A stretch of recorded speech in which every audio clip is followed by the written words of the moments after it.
tibalah saatnya bagi kita untuk merenungkan kebenaran firman Tuhan yang terambil dari 1 Raja-Raja pasal yang ke-21 ayat yang pertama hingga ayatnya yang ke-29 dengan katekismus minggu yang ke-43. Namun sebelumnya mari kita terlebih dahulu datang di hadapan Tuhan, meminta pimpinan daripada Tuhan dalam merenungkan dan membaca firman-Nya. Mari kita berdoa. Terpujilah nama-Mu ya Tuhan. Kami sangat bersyukur untuk kesempatan yang Engkau berikan bagi kami, di mana Engkau telah melayakkan kami untuk masuk dalam hadirat Tuhan. Dan dengan itu ya Tuhan, kami rindu untuk dilawat oleh kebenaran firman-Mu. Namun kami menyadari ya Tuhan bahwa kami adalah manusia yang terbatas, yang tidak mampu untuk memahami kebenaran firman-Mu, yang tidak mampu untuk mengerti kebenaran firman-Mu. Oleh sebab itu ya Tuhan, kami mohon pimpinan dan tuntunan daripada Tuhan. Ketika kami membaca dan merenungkannya, berikan kekuatan kepada kami ya Tuhan untuk melakukan dan menghidupkan firman-Mu dalam kehidupan kami hari lepas hari. Engkau juga urapi anak-Mu yang akan menyampaikan firman-Mu. Biarlah apa yang disampaikan oleh anak-Mu itu semuanya berasal daripada Tuhan. Terpujilah nama-Mu ya Tuhan. Hanya di dalam nama Tuhan kami Yesus Kristus kami datang dan berdoa. Amin. Bapak Ibu Saudara-saudara yang saya kasih dalam Tuhan kita Yesus Kristus, mari kita membuka Alkitab kita dari 1 Raja-Raja pasal ke-21 ayat 1 hingga ayat yang ke-29.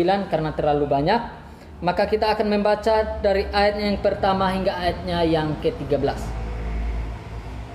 Saya akan membaca bagi Bapak Ibu Saudara-saudara dari ayat yang pertama hingga ayat yang ke-13. Nanti Bapak Ibu Saudara-saudara akan membaca, kalau ada waktu, membaca lanjutan dari 14 hingga ayatnya yang ke-29. Dengan perikop di atas kebun anggur Nabot. Sesudah itu terjadilah hal yang berikut. Nabot orang Yizreel mempunyai kebun anggur di Yizreel, di samping istana Ahab raja Samaria.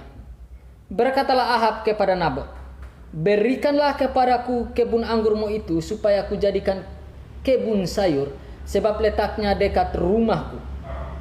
Aku akan memberikan kepadamu kebun anggur yang lebih baik daripada itu sebagai gantinya. Atau jikalau engkau lebih suka, aku akan membayar harganya kepadamu dengan uang." Jawab Nabot kepada Ahab, "Kiranya Tuhan menghindarkan aku daripada memberikan milik pusaka nenek moyangku kepadamu." Lalu masuklah Ahab ke dalam istananya dengan kesal hati dan gusar karena perkataan yang dikatakan Nabot, orang Yizreel itu, kepadanya. "Tidak akan kuberikan kepadamu milik pusaka nenek moyangku." Maka terbaringlah ia di tempat tidurnya dan menelungkupkan mukanya dan tidak mau makan.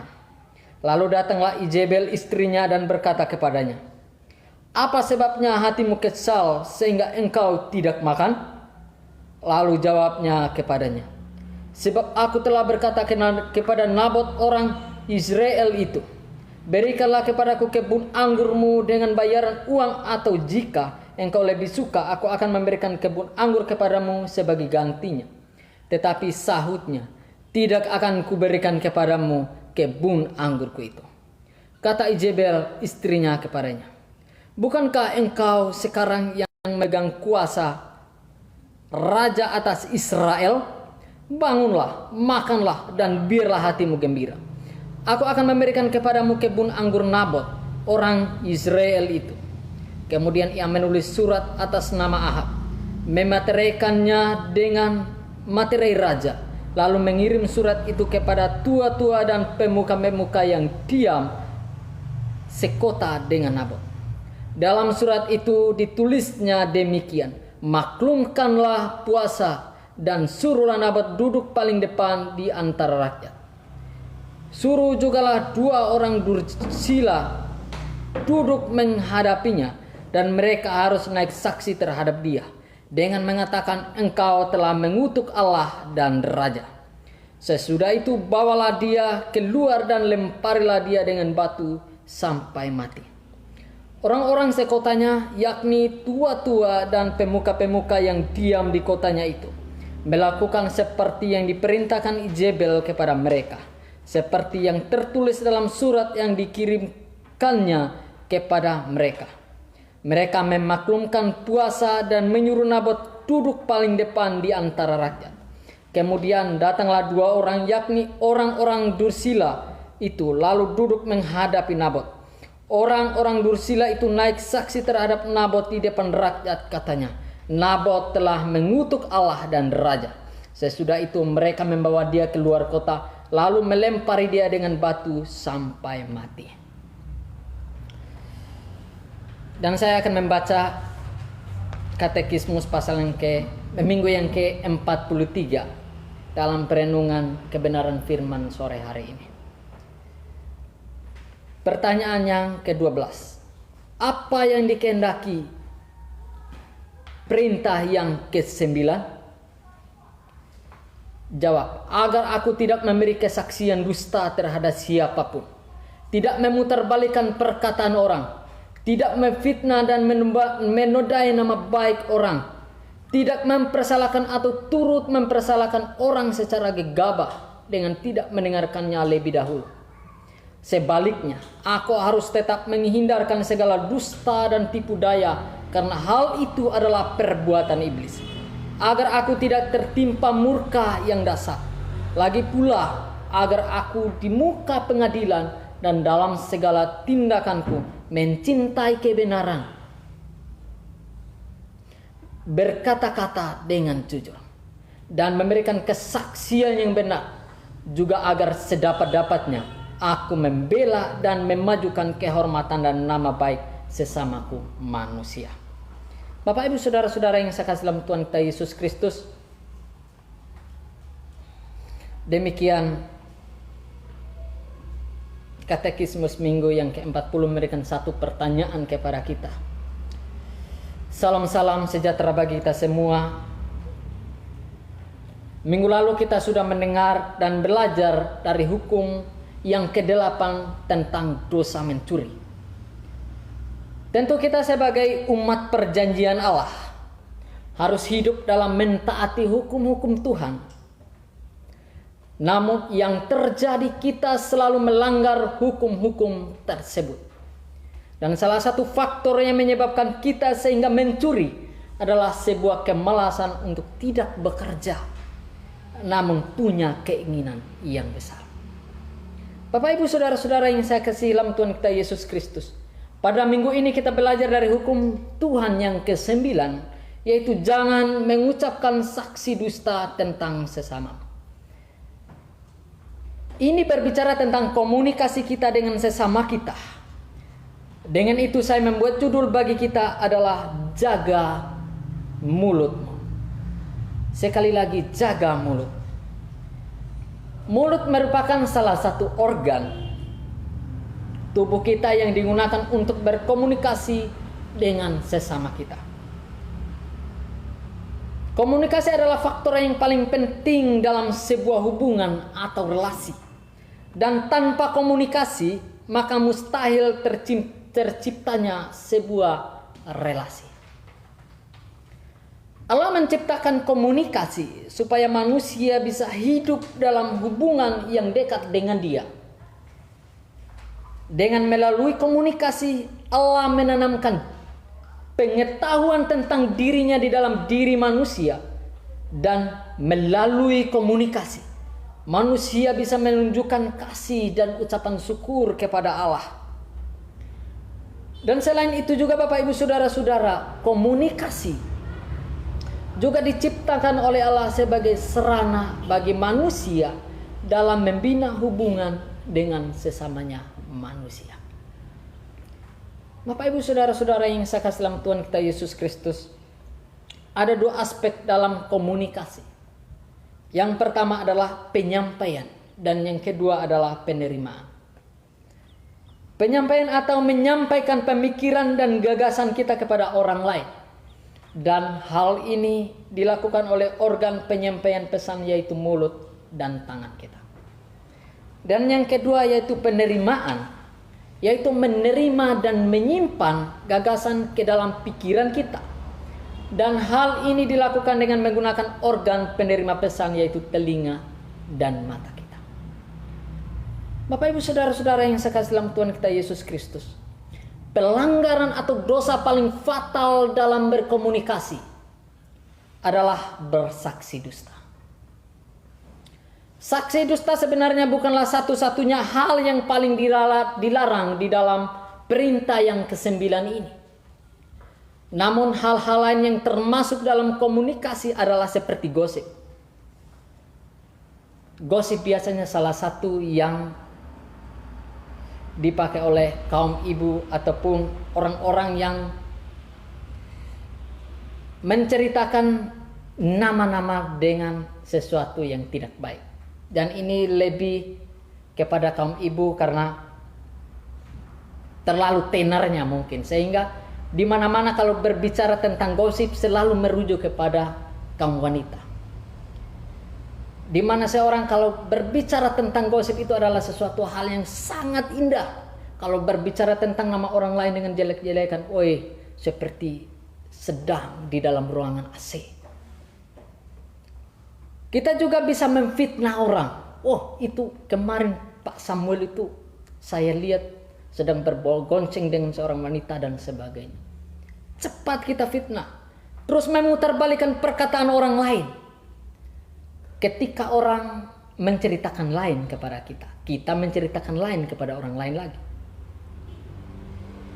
Dan yang berikut, berbohong. Berbohong ini adalah sesuatu hal yang paling dominan dalam kehidupan manusia, di mana berbohong ini selalu dilakukan dalam segala aspek.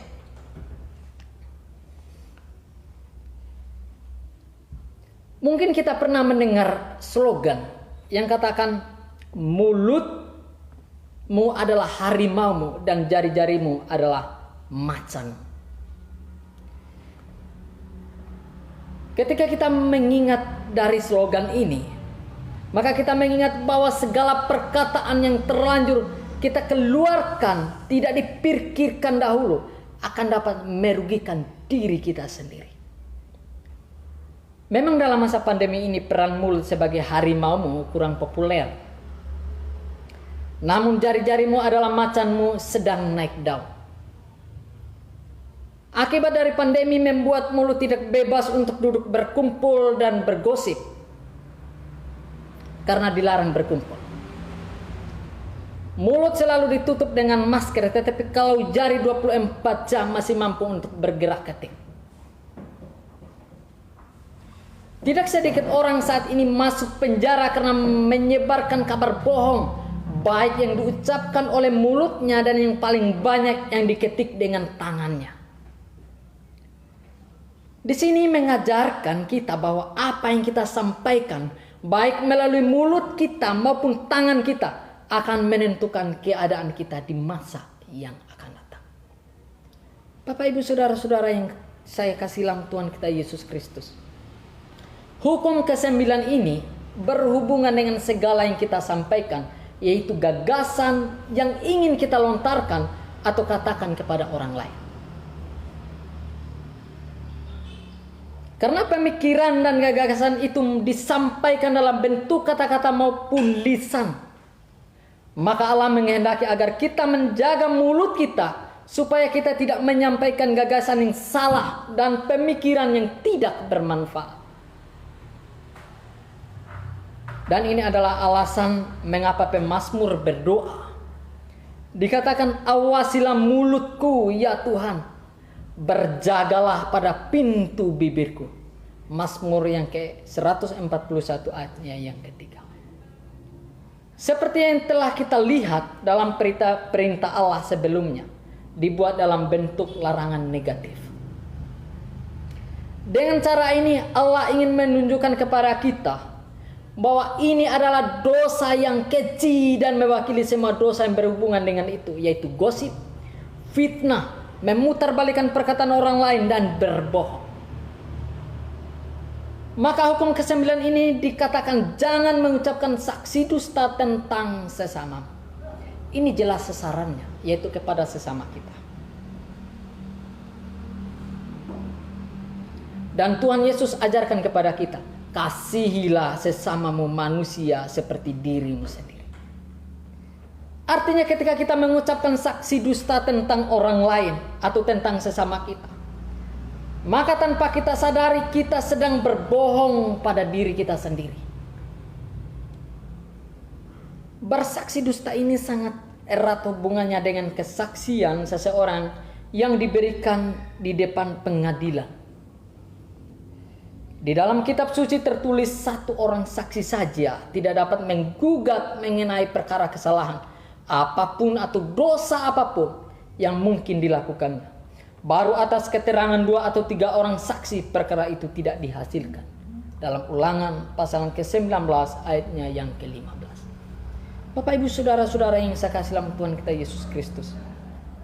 Dalam firman yang kita baca tadi dalam 1 Raja-Raja pasal yang ke-21. Menyatakan dengan jelas betapa serius dan fatalnya saksi dusta itu. Berdasarkan kesaksian dusta dari 2 orang dursila yang disuruh oleh ratu yang jahat untuk mengatakan Nabot bersalah dengan tuduhan mengutuk Allah dan raja. Dan sebagai hukumannya adalah dia dirajam dengan batu sampai mati. Di sini kita bisa melihat betapa besarnya kuasa dan pengaruh dari perkataan seseorang. Bahkan perkataan itu bisa membunuh orang yang sebenarnya tidak bersalah.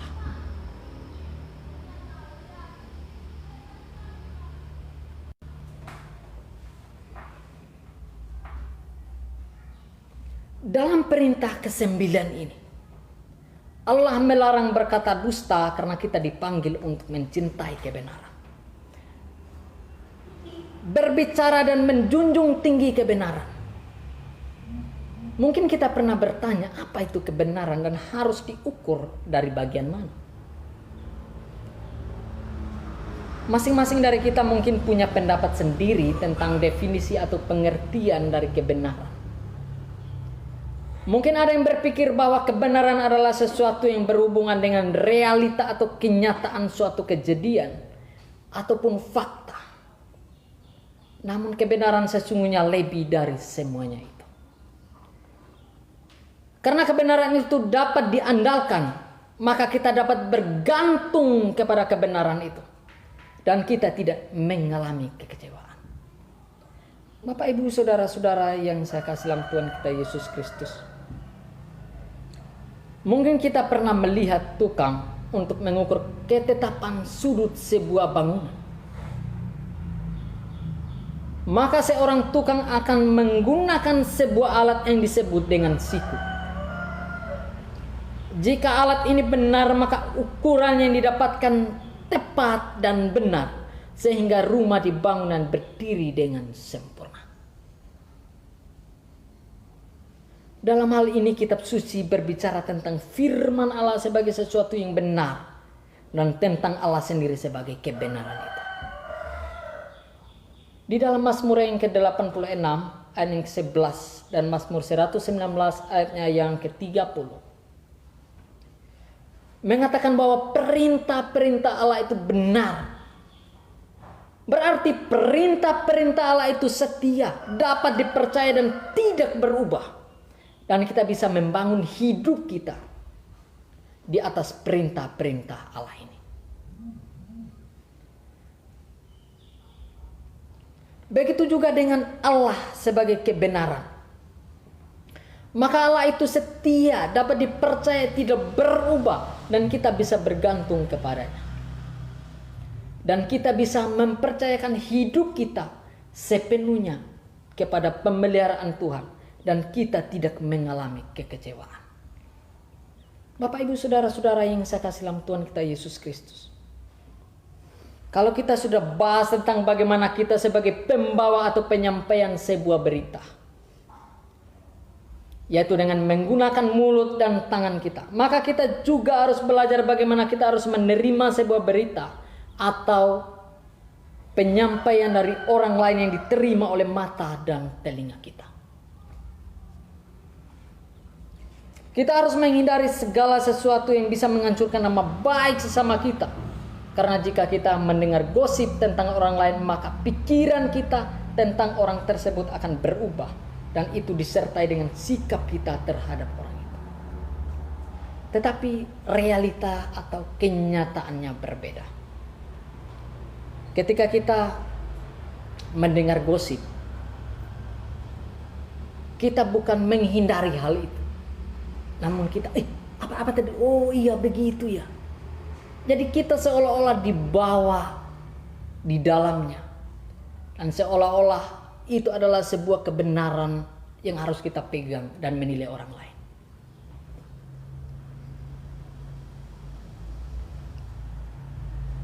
Namun kalau kita tidak mendengar, maka akan dibilang kita ketinggalan komunikasi. Jadi ada benar, ada salahnya juga. Tetapi bagaimana sikap kita sebagai orang Kristen sejati di dalam Tuhan? Orang yang hidup benar di hadapan Tuhan. Orang yang telah dibenarkan oleh Kristus. Apakah kita mau mencemarkan nama baik sesama kita? Ada pepatah mengatakan, jika kita tidak bisa berkata hal-hal baik tentang seseorang, maka lebih baik kita tidak berkata apa-apa sama sekali. Namun ketika ada dosa yang dilakukan oleh seseorang dan tidak ada pertobatan dari dosa tersebut, maka kitab suci katakan agar kita menyampaikan hal itu kepada jemaat. Tetapi sebelum melakukan hal itu, kita harus terlebih dahulu menasihati orang tersebut dengan secara pribadi atau empat mata.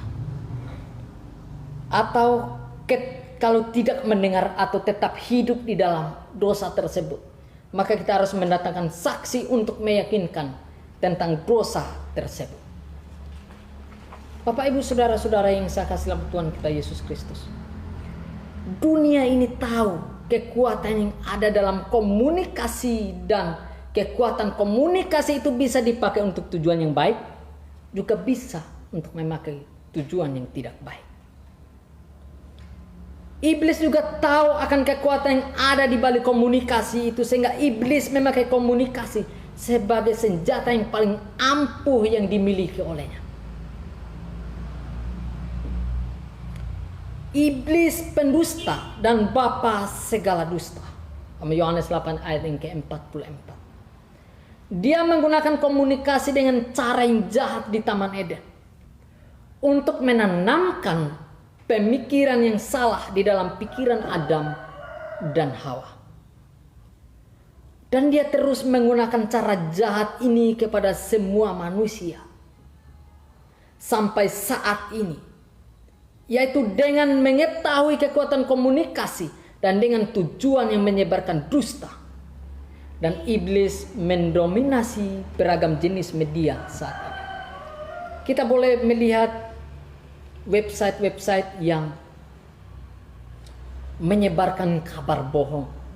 Kita bisa melihat website-website yang selalu menyebarkan kabar-kabar yang tidak benar. Dan banyak orang yang termakan dengan berita-berita yang tidak baik itu. Kekuatan menghancurkan yang terkandung di dalam komunikasi yang sama sekali tidak berfaedah ini membawa dampak yang sangat besar bagi umat manusia dengan menyebarkan hoaks. Manusia bisa saling membunuh, dan dengan memberitakan kebohongan saudara bisa saling berkelahi. Bahkan manusia saling membunuh akibat dari berbohong dan maupun dari saksi dusta. Dan manusia sama sekali tidak mampu untuk melakukan hukum ke-9 ini. Akibat moral kita sudah rusak karena dosa kita. Maka Bapak Ibu Saudara-saudara yang saya kasih dalam Tuhan kita Yesus Kristus,